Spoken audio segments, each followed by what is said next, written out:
You can now extend the boundary of apply up to a specified reference. Multiple reference types, such as a curve, an edge, apply boundary, or a zone boundary loop, are supported.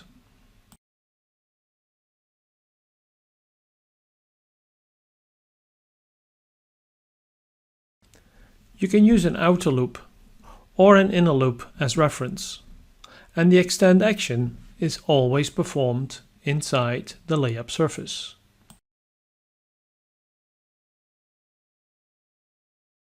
This enhancement increases productivity and provides more flexibility during the composite design and preparation for manufacturing.